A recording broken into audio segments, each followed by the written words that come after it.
Well, thank you all for coming out. I know it's 5 o'clock. I know you're hungry, so we'll get into this. Just dive into this. How many Mac folks are out there? Oh, okay, a lot. That's probably why you're here. Any wannabe Mac folks that if you had the money or if you could, you might go at it? Well, great. This little box, I'll briefly before I start asking about the iLife suite, is that when you buy a Mac, buy a new Mac, it comes with the iLife suite built into it, already installed. So I know a computer that's $1,000 or $900 sounds like a lot. However, with this software here, I would say easily the software by itself is probably worth $300 in a lot of ways. So if you think of it that way, that might can justify it. And because you can boot camp with this thing, you can also have a PC as well with it. So you can dual boot. So you can have Vista and hit a couple keys and go back to Mac. So if you want a PC and a Mac, this is definitely a great way to go. So I'll kind of leave you on that. We got so many videos, and I got like basically an hour to go through what I like to talk about.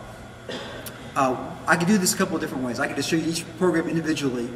What I kind of thought would be neat is if I made like a 10-second video, edited it, wrote music on it, and showed you how to make a DVD. And that'd take about 5 minutes for me to kind of go through that process. Then I'll go back and I'll walk you through each thing. Is that fine if I do that? All right.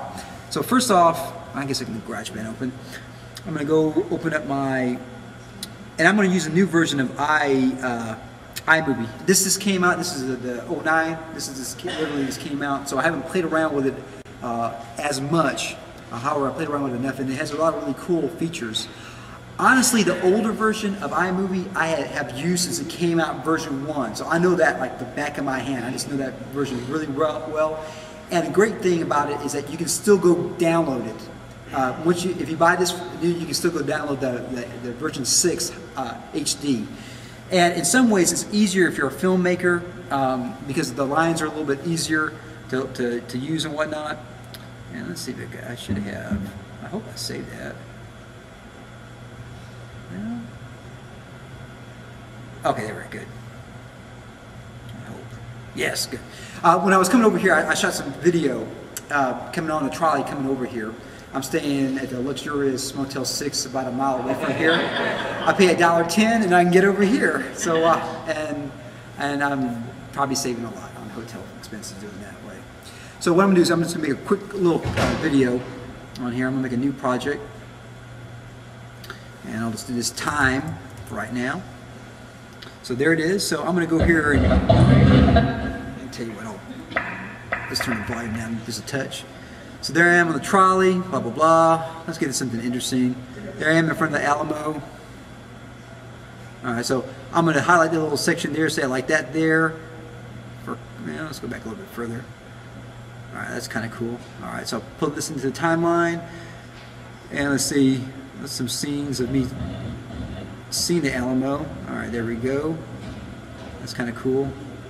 I know it's shaky, but we'll just live with that for right now. I'm going to put that. Well, let's see. Cancel on that.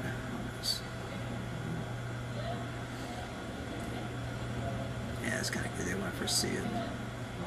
Alright, put that there.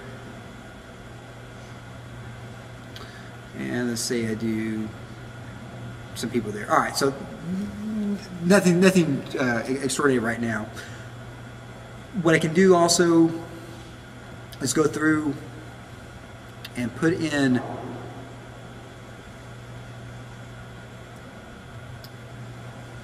some titles as well in there if I wanted to. It's kind of compressed down because I'm putting this on screen, so it's not exactly what you see. So let's say there's a title there. I'm gonna put that in front of this there.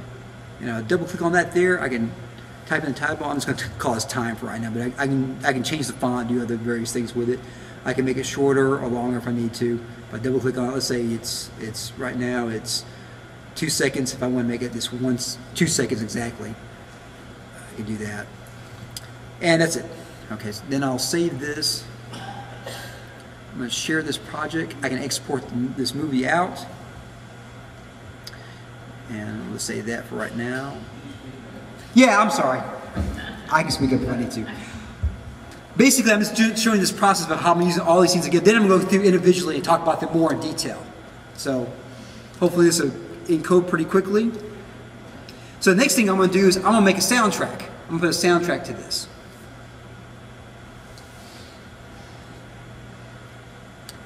And the cool thing is in GarageBand, let me go ahead and open up, make a new one. I am going to, we'll call this Time 2.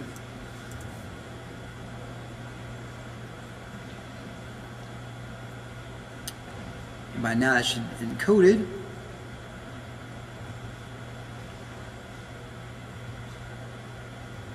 Alright, now I'm going to drag that into my GarageBand.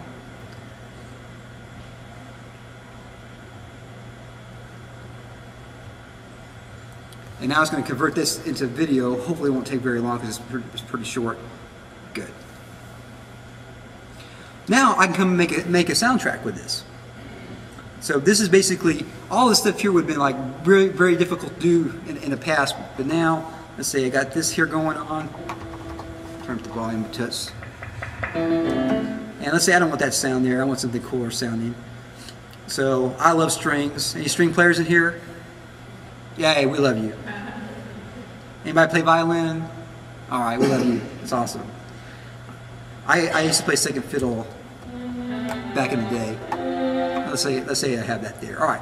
So I got this little keyboard that's on here, and I'm gonna just use my music theory and compositional chops, and I'm gonna watch the movie and I'm gonna score at the same time.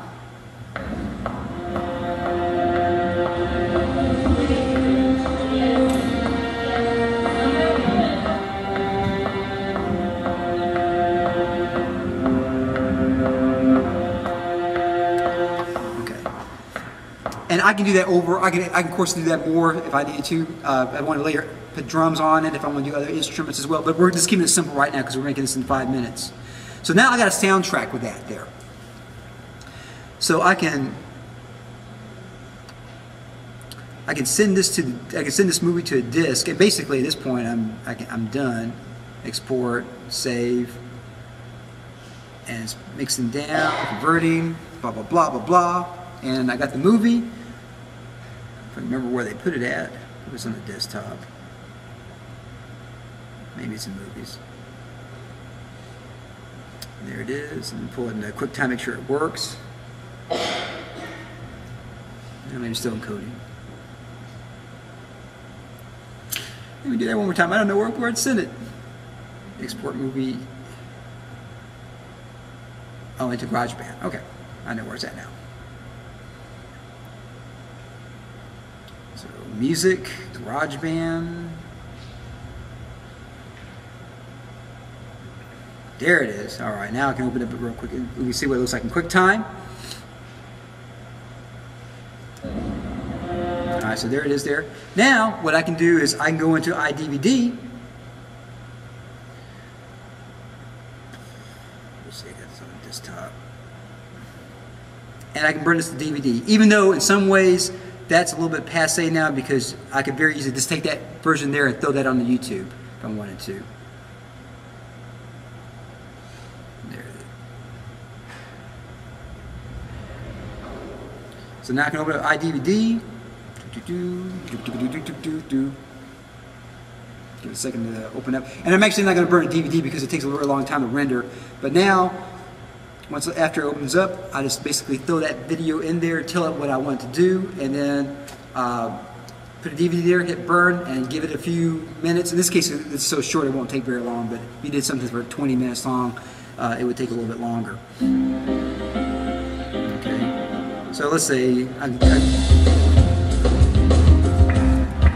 that's not me.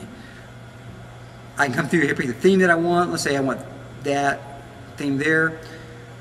Come over and pick the video file that is encoded.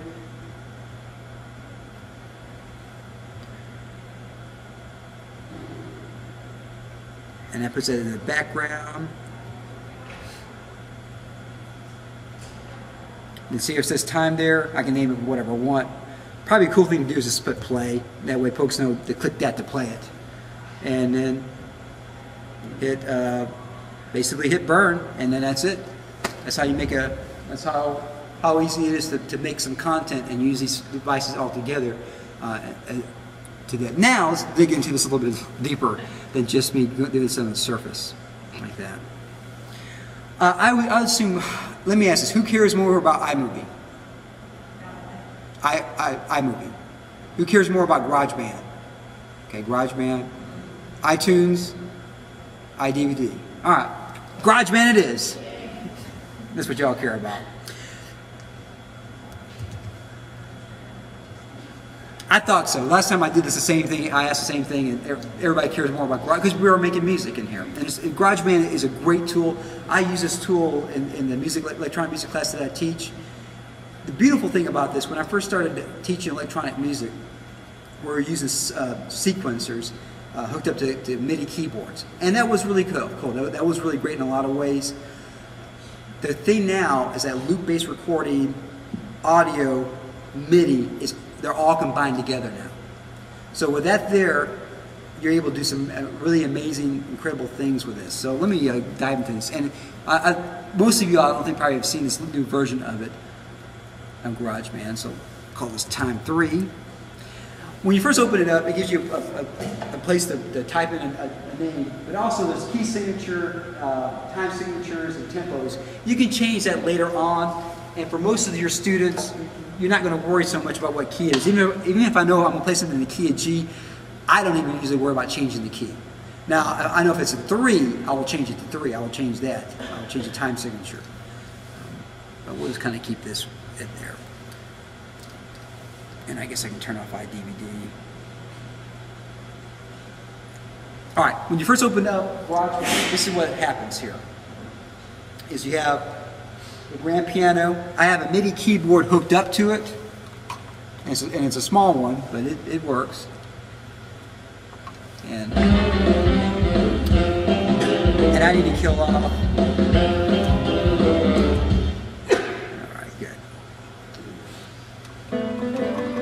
So I got this MIDI keyboard in there, and I can just use this as a standard sequencer. This is like they were talking about whip 1.10 and whip 2.0 and whatnot. Well, this is MIDI 101 here. This is back in 1983 that we could do this. You could do this on a Commodore 64. You could do this on an Apple II. If anybody had Apple II in here? Oh, really? Awesome! I had one too, and I can just play.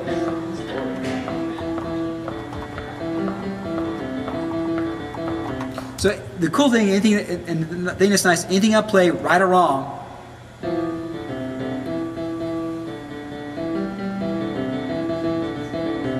it plays back.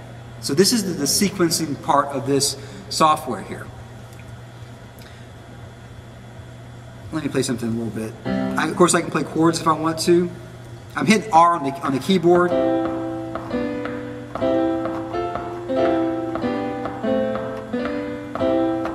Records that. I can actually move this around if I need to. So let's say I put it there. If I double click on this, or actually I'll click on it once, hit the scissors. Can you see the scissors down here? There we go. That's scissors. And the great thing about MIDI, and you probably know what MIDI stands for, right? Because you guys know this technology, musical instrument, digital interface. And what this is, when you record MIDI, it's not recording audio. Does everybody understand that by now? Okay, it doesn't record audio. All it is recording is program performance data. Basically, think about this. All that is a player piano roll. And the player piano is the computer in this case. So that's kind of an easy analogy to remember. The cool thing about a piano roll, I can take the piano roll out of the player piano, I can change it around and then put it back in there. However, with this here, not only can I change that, I can change the sound, I can change the octave, I can change a lot of variables very easily. So in this area here, I can do that. Now, I know a lot of you all are used to read notes on a page, so I can view that as a score. And I'm sorry the screen is kind of small, but we'll live it. So for a lot of y'all, that's a lot easier for you to see than a piano roll. Okay, there's a C chord there. F chord, it was supposed to be a second inversion, but I didn't do that well. and then there's a first inversion G chord.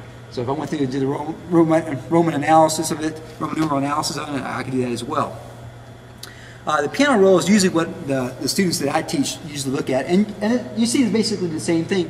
And if you ever looked at a piano roll before, this is basically what a piano roll sort of looks like. That there's a note, and the longer it is, the longer it would play on there. And I don't know if any of y'all actually seen piano rolls, but if you have, that's basically what it looks like. And because this is performance data, well, I can change it. And you know what? I messed up there. Clearly, I didn't mean to play that. Well, now it's gone. Click on it again. Bye. I want that to be longer. Okay, no problem. That first chord, get rid of it. So basically, think of the MIDI as, I used to teach it this way, that MIDI is basically a musical word processor, but a music processor. That I can go through and edit that way. So I can copy and paste. Okay, well, you know, I made a mistake. I can undo that, bring that back. Say I want to bring that somewhere else. I'll hold on Option after I highlight it, click on the first one, and then just drag it to wherever I want to put it. Yeah. So I can put it anywhere that I want to put it on there. That's too long. Whoops, let me click on that off.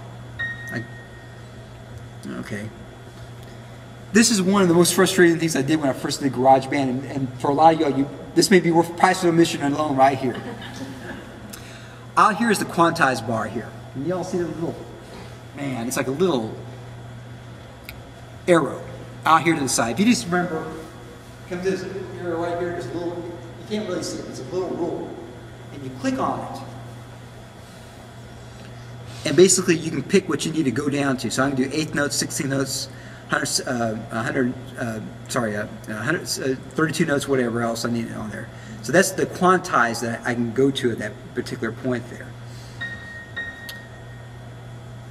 Also, this area here, there we go. See that there? It gets smaller and bigger.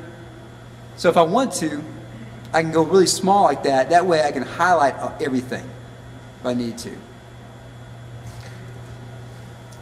And let me see, now I can highlight all that stuff very easily. And let's say, you know what, I didn't want to play it in C. I'm going to bring it up to go up a half step, or go down a half step, or go up a fifth, or go down a fifth. And because this is MIDI, I'm able to do that. Now we'll get to audio in a minute. So audio is different than MIDI. But MIDI, we can do this. The other thing that's cool about this, to me, is that, you know what, I'm tired of this piano. I don't want that piano. I love strings. The reason why I love strings so much, I couldn't play it that well. I never got past the second violin, and I was last cheer by second violin probably. And I was happy.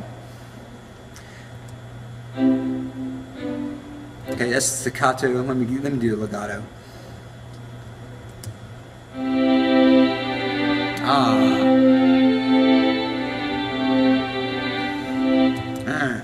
That doesn't sound too good.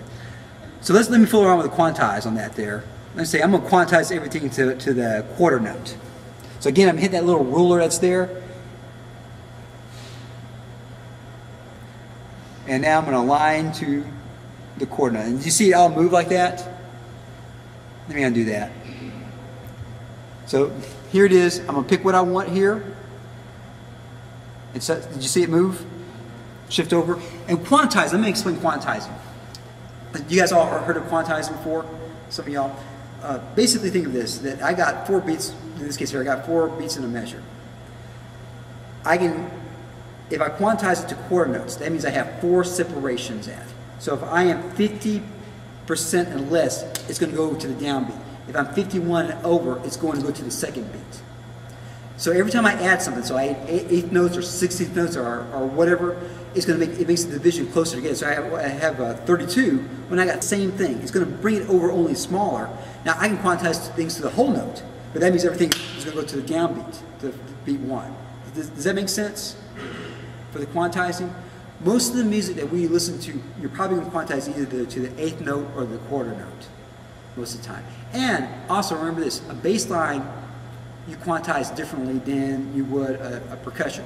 A hi-hat you would quantize differently than you would a kick drum. because a hi-hat, I mean, you might be doing triplets or 16th notes or whatever, but you know, the kick drum, probably 8th notes are what you're going to do mainly on that. So you quantize different things at different ways. Let's see if that sounds any better.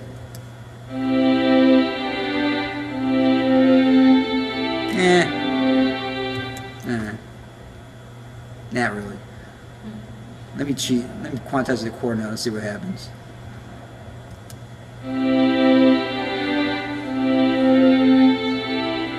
That's good. That's good. I think you understand the concept with that there. The other thing that's great about this, because this is performance data, I can copy it. All right. Well, let me duplicate this. I'm using the shortcut. Basically, I clicked on track and then I said duplicate track. See that there? So duplicate track. That's all it did. And now I click on it. Options is something on Mac that we do all the time. That when you copy things. So I hold on Option on a typewriter. And I say typewriter distinguished from the keyboard because I used to say on your keyboard, and which keyboard are you talking about? Well, this is the keyboard and this is the typewriter here. So hit the typewriter, hold on Option on the typewriter, and then drag down. And now I can pick a different sound. All right, well, forget strings right now. Let's go to an organ. Jazz organ. And so forth. So I can keep doing that forever and ever on there. These computers today, when I was first dealing with MIDI, the computers were like 8 megahertz. I mean, this is a dual core, I don't know, 1.8 or whatever. I don't even know what it is exactly. It's so faster in comparison to what they used to be. It is amazing that I am no longer having to bring around sound modules or a keyboard. All the sounds are played through here itself. And you can buy expansion packs for GarageBand, and some of these sounds are just, instead of being the crummy little MIDI sounds that we've all been used to hearing back, you know, since the Nintendo since the Nintendo Super Nintendo days and Nintendo days. Now these sounds can sound really well. Not only can I do legato, well, I can do staccato. I do pizzicato on strings, so I can specifically pick out different things. And before this, when I used to talk about how to make something sound like something, I always would tell the students, well, how do you make sound? How does a tuba make a sound? How does a trumpet make a sound? How does a guitar make a sound? How does whatever instrument make a sound? And once you realize that, because on the keyboard, you know, I could do, you know, well, on strings you can do that, but like if I would have picked like trumpet or something, you got to do something different on trumpet. You got to breathe, right? Anybody play trumpet in here? Yeah, you got to breathe, right? Unless there's circular breathing, but most folks really don't do that. You know, like I'm doing a horn. Yeah, I can do that all day long on a keyboard. I can even read a book or something like that. But you know, a real horn player, they got to breathe at some point. So I always tell the students when they record something, make sure that you're thinking about the range of the instrument and what they're able to do. If it's a wind instrument, you got to have phrases. You got to give them time to breathe. Pianos, guitars, I mean, you can play non-stop. Bass players can play non-stop because they don't have to worry about breathing. Oh, that sounds nice. Okay, that's the MIDI part of this. The cool thing about this, let's say this was something that you could use. And let me click off the scissors here. I can loop this if I wanted to. Yeah, come on. So I can loop this as much as I want to, because once I record something on here, because this is a loop-based recorder, I can loop it as well. So if I make a drum beat, a bass line, or whatever, I can loop that forever. And you guys have all heard of looping before, I'm sure.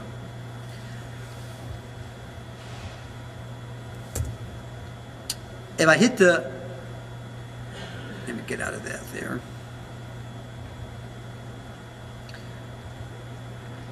If I hit the plus button, I have a couple things I can pick from. One's a software instrument, one's a real instrument. And on this one here, I can use the guitar. Sadly, the guitar I bought today, I don't have an input on. It's my little backpacker that I carry around. But I can play my guitar directly in here as well. And you do that to the plus button there. Okay. Let me open a new file.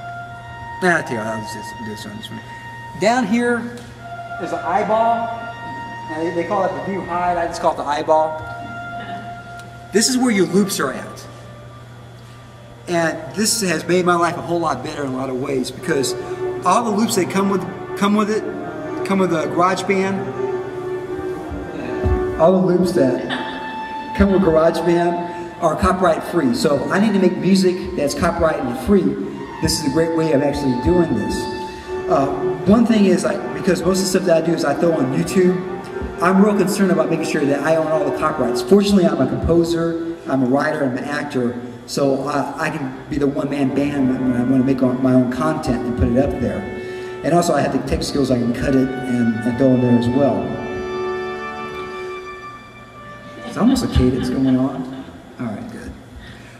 So the great thing about this, anything that you make in GarageBand with these loops here, is copyright free. You can distribute it, just like if you were in here the previous class, you put some beats on a podcast. Well, you can put this on here and not have to worry about copyright infringement. Man, it really is loud. Hold on. So what I'm going to do now is I'm going to make some beats here.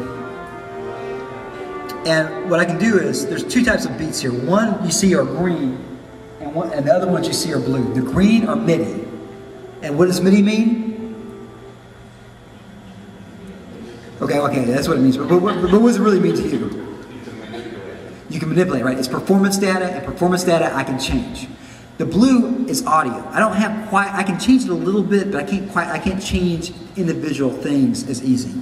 So if I come on here, let's do.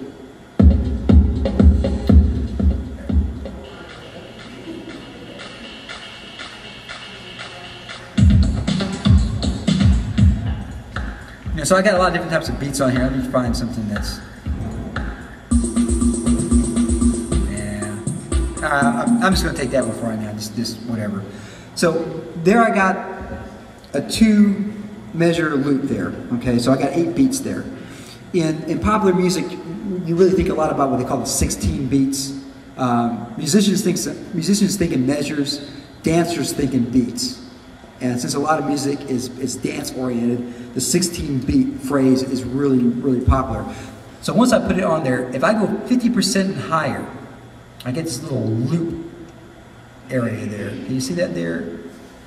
If I go 50% and lower, and I'm right at the tip of it, this one doesn't seem to be as sensitive as my other one, as the other version of GarageBand. All right, I can make it smaller. So from here, I made that beat 1 measure.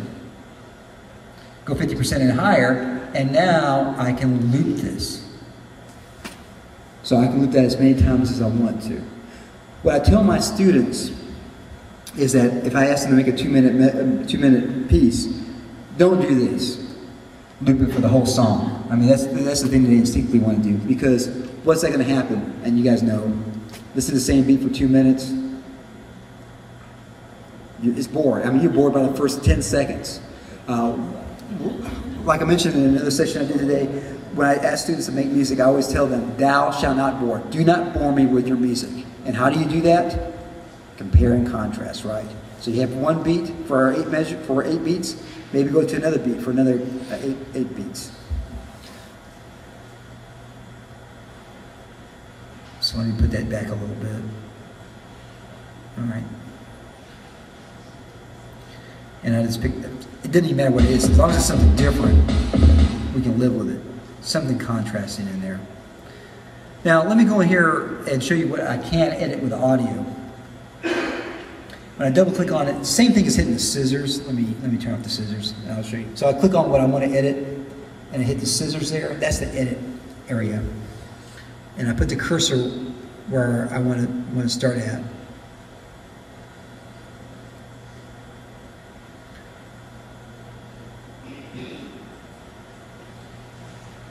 See my page. Okay, here we are. And then I'm gonna pull this, make this a little bit bigger so we can see. What I can do on here, I can change the pitch a bit. If I go up much than a third, either way, it starts getting where it's not recognizable. If you go up an octave or so on a drum beat, it's not gonna work. Other things it might potentially work. Tuning, we're not gonna have to worry about for drum beat. And quantizing. Awesome. So let's say I want to bring this up just a touch.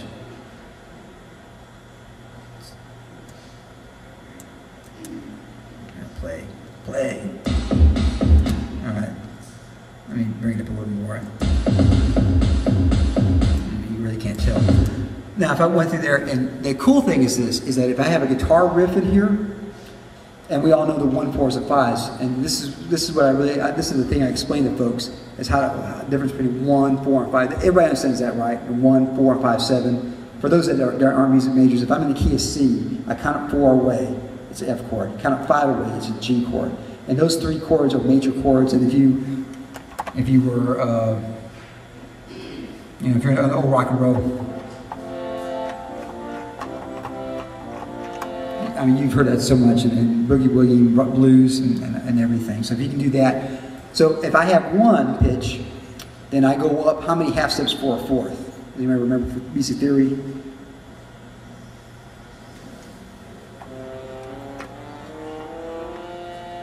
Zero, 1, 2, 3, 4, 5 half steps, and then for a 5th, 7. Yeah, and then if I go backwards, it's just the opposite, right? So that's what you need. That's what you have to remember when you're going up and down. Is where I want to put that at. And I teach non-music majors about that, and they're able to understand it. So it's not that difficult to be able to do. All right, so I got some beats going on here. Let's say just for grins. I talk about form a lot too. Let's make this a smaller piece because that's too big. Let's say we'll do 4 measures there, and then 4 measures for this one here. I talk about binary form as being A versus B a lot, because if this was a pop piece of music, I have the A section, which could be either the verse or chorus, and then this could be either the chorus or verse, depending on what comes first. Then I hold down what key to copy something. You might remember? Option, drag, and then I can pull it there. Now I got a very easily to see A, B, A form going on there. Let me turn this off here. Let me hit reset, and let's say let me find a bass line.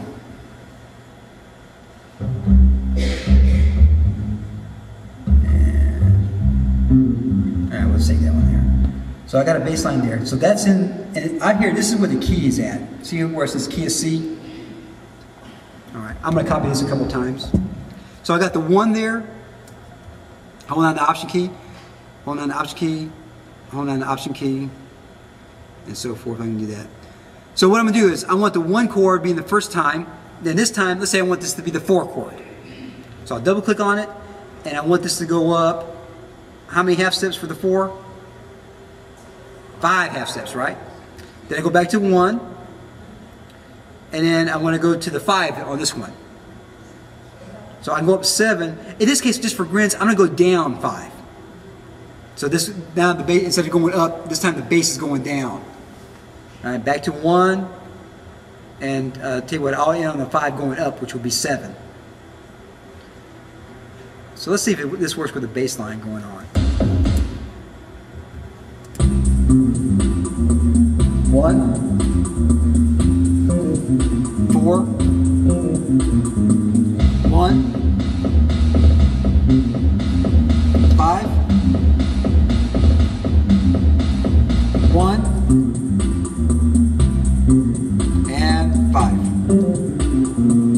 Then I basically have to go back to 1 at that point there.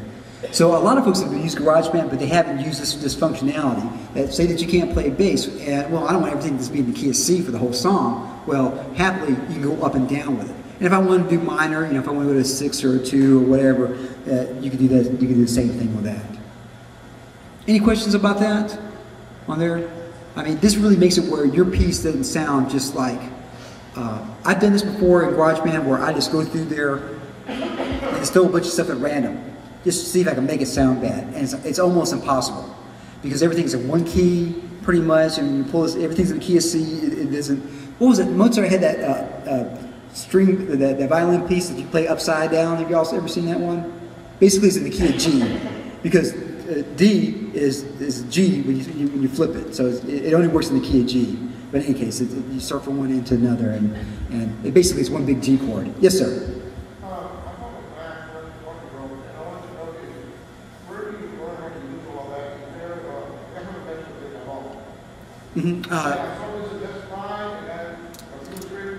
There are like the GarageBand, the hidden manuals, the GarageBand for Dummies book. There are some books that you can buy. The other way is just do what I do. If I don't know something, I usually just type it on YouTube, and somebody has talked about it, and I just watch it, and then I come to these conferences and show you what I learned. I would just type GarageBand into Amazon.com. Yeah. If you email me, I'll see if I can find them for you. If you can't find any, yeah, Amazon.com. Yeah, just send them to Amazon.com. I mean, GarageBand. Yeah, they have tutorials on it as well, and they also have video tutorials as well to watch. Basically, though, the way the reason why I can do this is because I've been doing it so long, and I'm not afraid of it. I'm not afraid to break it. Yeah. Okay, so that's basically that. Now, let's say I got that going on, and I want to put my own melody on top of this. So I'm in the. Let's see if I can find me something that sounds. That sounds crazy. So let's see whether that works. So let me see if I can remember what's what.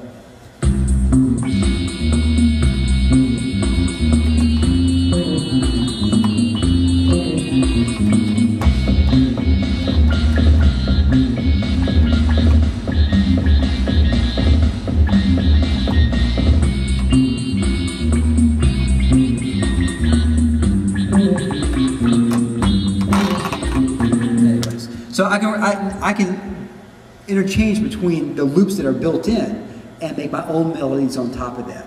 Because the thing, as you probably know, what's copyrightable? Lyrics and melodies, right? Chord progressions are not copyrightable. Bass lines aren't copyrightable. Drum beats aren't copyrightable. So that's why GarageBand basically has these loops going on like that. But there's really not any melodies that are going on. So if you want to make your own melody, you can record it yourself. And you say, well, you know, I don't have one of these keys here. You don't need it. There's a musical type board. And I have scored movies with this here, because I don't have a keyboard on me, and I got to score something quick, because they need it in an hour. I said, all right, well, this is what you get in an hour. I'm just typing on the keyboard, on the typewriter here. And if I went to just hit record,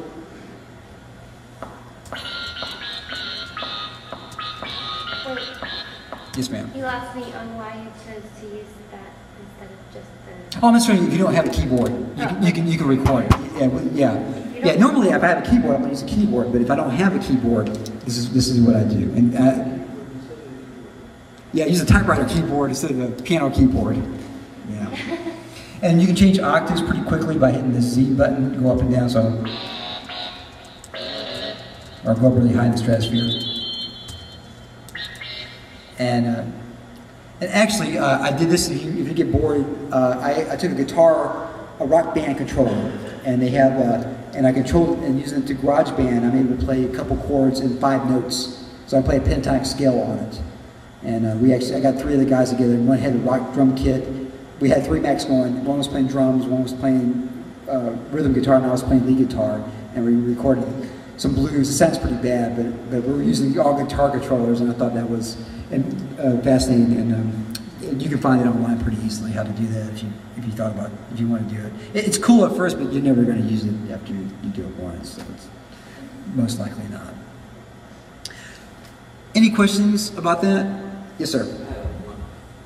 I like to use this stuff with my band kids, where I have notation, rhythm notation, and we learn rhythms, and I like to change the rhythm, the drum beat. So I just add variety of stuff to it. So my question is there any type of notation you could put up there? Actual music notation. Change the rhythm, and the kids clap and say, "Well, there's a beat going on," because they really like that kind of stuff. Well, what I can do, if I record the MIDI part of it, if I hit score here, you can see the notes here. Okay. So you can go through there and record your melody in there, and I think that's what you. I think that's what you just do. in learning rhythms, they get a kick out of it. Yeah, so you see the rhythm in top. Yeah. I taught elementary music, so that's the way. Yeah. And they love it. They love the beat behind it. And you change it all the time to get more into it. Is that all you can see from it? That's the extent of this here. That you can see the rhythm that you're playing put on here. Let me do. I was actually going to do this in a minute, but what you're saying actually reminds me of something that we can do right now. Let's save it. I'm a big Star Wars fan, Star Trek fan, and probably some folks are out there as well. Well, sadly, I can't use John Williams' music without copyright. Now, if I wanted to put a fan film up, that's cool. Lucas has been cool about that. But what you can do, and if you guys are Hulse fans, right? Any Hulse fans? You guys remember Mars or Jupiter? And have you ever listened to how similar it sounds to Star Wars music? Yeah. If you guys are, yeah. Well, what you can do is this. At least you could do it. Actually, I haven't tried this in this new version. With the old version, I was able to do this. Let's call it that for right now. I went through on the internet and downloaded a MIDI file and looked up Holst, and this is when all that music history stuff comes into being useful in real life. There it is, Mercury. So I just downloaded the MIDI file and I just put it there, and it's going to import the MIDI file. Hopefully it won't take too long. And I'm hoping it doesn't sync up to the instruments. Golly. All right, good. I hate having you guys watch taskbars go on. That's one reason why I didn't do a PowerPoint presentation. The first time I came out here, I worked forever. Got this really slick PowerPoint presentation. And then as soon as I started talking about that, everybody started asking questions. I never went back to it. I had I used 3 slides of it, and I thought, well, forget that. I'm not going to do that again. Because usually if you come in to one of these here, you want to know what's going on. Well, let's hear what it sounds like.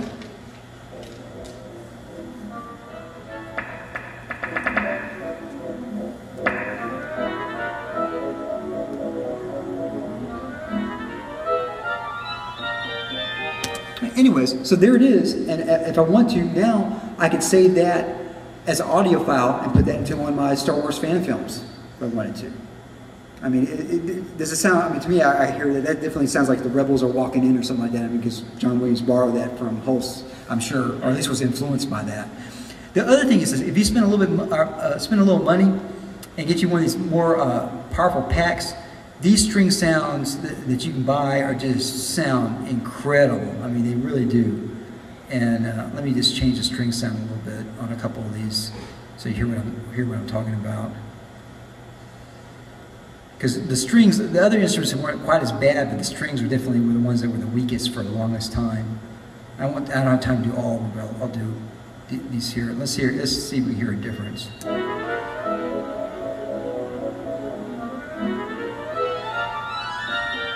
Anyways, and then I can compress that down, and then I can go through it, because it's MIDI data, I can take out what I don't want.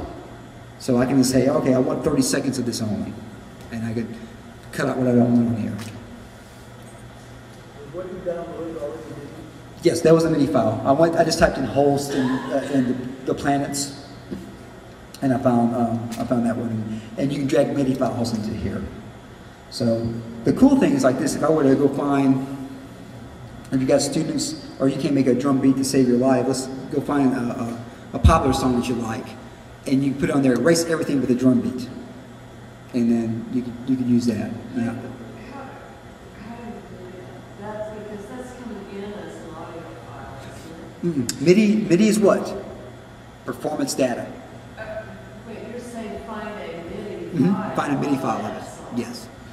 Yeah. So somebody has put in all the MIDI. I think at one point Bach was the most downloaded MIDI files ever, and you think, golly, that's amazing. But that's just how much music he did. Can you do a real quick, way back at the beginning, no nothing, how do you find the MIDI files of the things you're looking for? Where do you look? Sadly, I don't have the internet on here. I go to Google and type in classical MIDI files.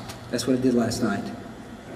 Yeah, it's if you can't find one, email me and I'll email you links to them. The classical music classicalmidifiles.com, I think was one. There's a bunch of them. Sadly, as the years go by, more and more ads and pop-ups come up on these sites, but that's just kind of nature. Yes, ma'am. So you were saying put it in and take away everything except for the rhythm? Yeah, for the rhythm or the bass line. Because again, melodies and lyrics are copyrighted. So if you take out the melody, You weren't talking about classical. not class, no, that's pop You were music. talking about. Yeah, popular Okay. music. And then to create something on top of that. Mhm. Just for fun. Yeah. Or the other thing that's great about this, even me, if I was a composer, all right, well, I can click on this here, and I can look at the score of this and say, okay, well, what chords are going on there? All right. I can go through and analyze it. And just like you know, you probably remember from Bach back in the music history days, I mean, he didn't leave his area very much, but what he did was he got scores all over Europe and studied and transcribed them for organ. And that's why his music sounds so cosmopolitan, even though he didn't leave his area, his home area, very far. I can study scores from around the world. I can study scores. If there's a good pop song, if I want to write pop music, this is a great way for me to look how to make drum beats, how to do a bass line, and so forth. And MIDI files aren't, I mean, they're still out there. At one point, that was the way that we listened to music. And then after 99, when Napster came around, that kind of changed the animal. And I can't believe that's been 10 years now. Any other questions on GarageBand? All right. Sorry. Let me show you. Okay, all that stuff. This stuff that's just built in. Golly, there's so many cool things on here. Let me show you this real quick. Magic GarageBand. And normally I would never use this for my own music, but let's say if you can't make a beat to save your life, you don't want to, but you want to make something that's, we're in Texas, so we'll do country. All right, so I'm gonna click country, hit choose. Can y'all see that? Man, my big head's in the way. All right. So hit that. Hopefully it does it. Give it a second to kind of figure out what's going on. And what this basically will do, it will make a piece for you. And you just kind of pick what you want, and it goes from there. So it's loading these instruments right now. I guess I can use a more powerful computer with more RAM. Come on, GarageBand. Is Magic one of the newer versions? On version 08, they had something similar to it. So here I got a band. So if I hit play,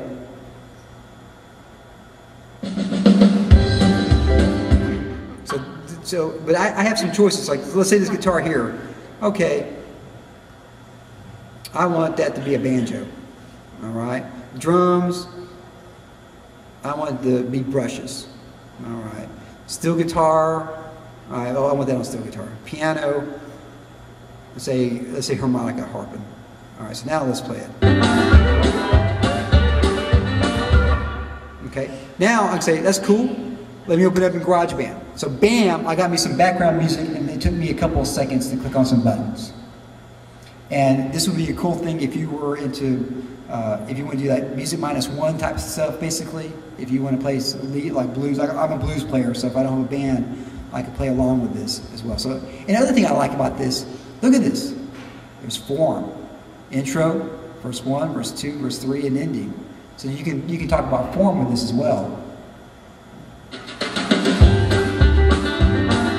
And if I want to, I could record. I can hit plus here. Record a real instrument. And what I'm going to do is I'm going to cheat a little bit. Well, let's see what key is it in. Da, da, da. So if I go.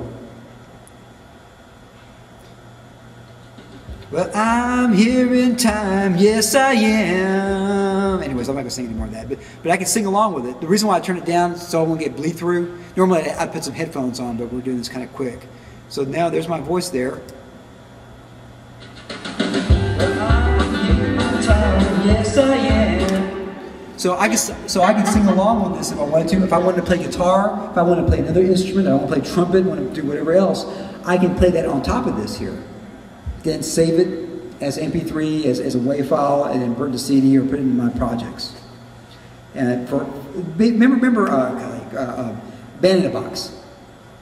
That's basically what Band in a Box. But doesn't it sound like a whole lot better than the Band in a Box that you probably remember? Yeah, I mean, Bandbox, I mean, that's a great program. I love that program. And if you're into jazz, if you're into blues, and you want to practice on your soloing, it's awesome. Man, do anyone have questions on this? So, But you said that is only available in 2009? there was a version of it on 2008 also. Okay.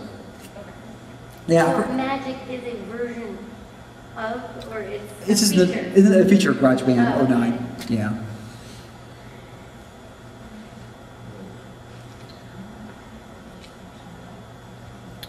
The other thing on here, I won't spend a lot of time on this, man, on the internet, but they basically, they add this as well, that you can go through there and take lessons.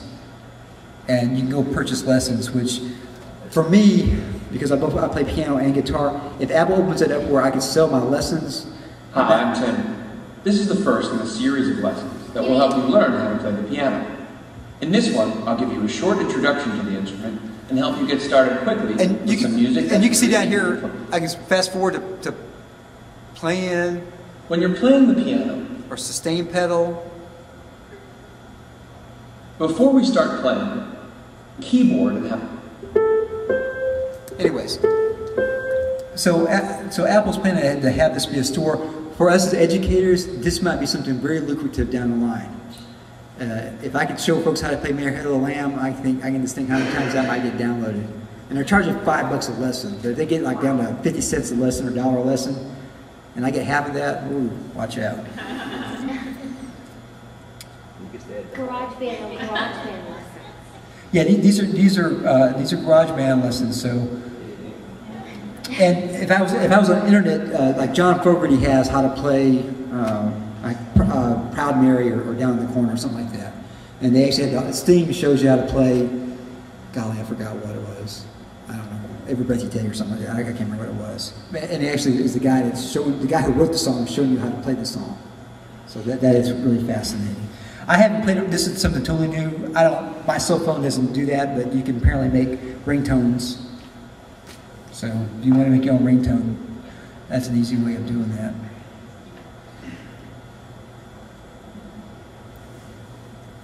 Any other questions on GarageBand? I got one more other thing to show you on here.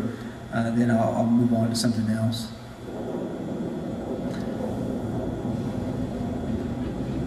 Does it do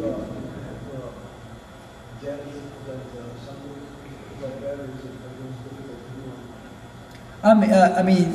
to do? The loops that come into here, I'll be honest with you, most of the loops that are on here are mainly hip-hop based, popular based. However, you can buy expansion packs like a world expansion and the classical expansion pack, and they'll have more loops on there, more sounds on there. So I'm going to pick a real instrument in this case here. And just because I don't feel like playing guitar, I'm going to take my little recorder here, and I'm just going to record that.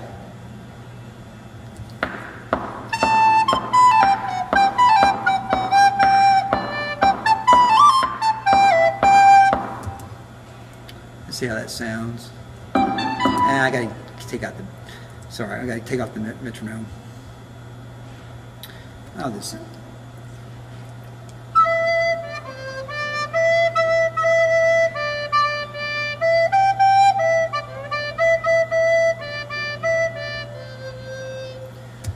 All right, and then if I want to, I'm hoping I can remember how that tempo there. I'll make another track. Are these audio? This would be an audio? This is audio. Okay. And what I'm doing, I'm basically just play along with myself. And turn on the audio on that, so.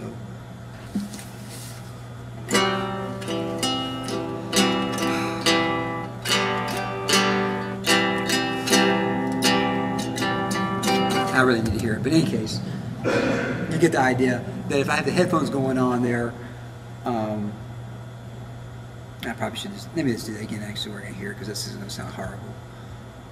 I think I'm out of tune too. I'm in tune on the power chords, so I'll just do the power chords.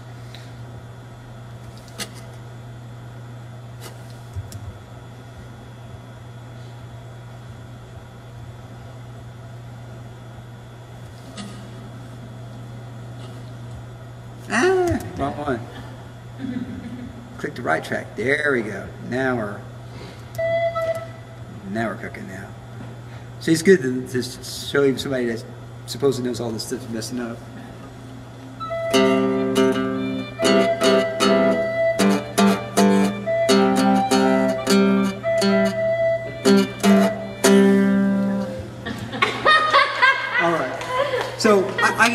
So I can record myself playing along. So I can multi-track myself. I can sing. If I wanted to sing it, I could. I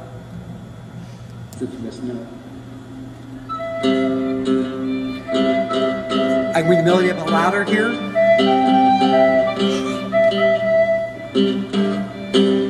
So I can fool around with the panning if I want to, right or left on it. I can do that. Now this is something that's really cool. If I double click on this, which is already open here, I hit on guitar, now I can rock out.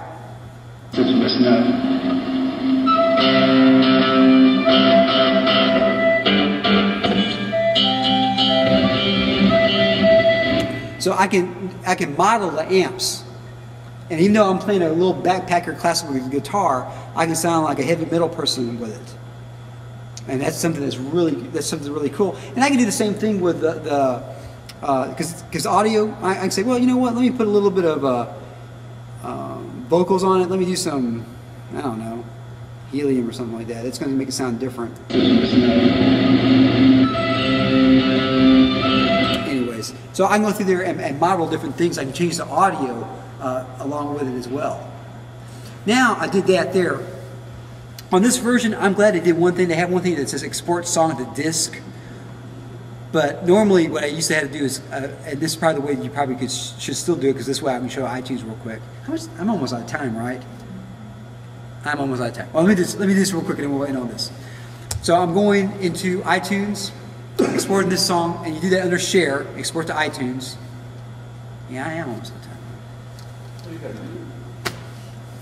I appreciate y'all coming out here and giving up your lunch, your dinner hour to be with me. It's encoded. It shouldn't take that long to code this thing. So, that's the big difference. Like, I'm just putting this all together. The Sibelius, you can't do any audio. It's just... So I don't want Finale. I don't use Sibelius that much, but at Finale, there's a way that you can save as audio. And I'm sure on Sibelius, there's got to be audio out, right? Yeah. So you have export. You can record audio? No. Right, that's what I'm talking No, about. if you come tomorrow, I'm teaching real life uses of mixed music technology. I'm going to show you a free program called Audacity. Yeah. It works Mac, PC, and Linux. Yeah, that's what I was going to ask. Yeah. So that one works on all of them. Let's see, real quick, and I am date added. This is what I usually. That way I can find stuff quick. Let's hit that. All right, there it is. So 17 seconds of it. What I can do now is I can make it a list here, click on it, burn the CD down here. And bam, that's a CD. If I wanted to encode it, I don't want that there.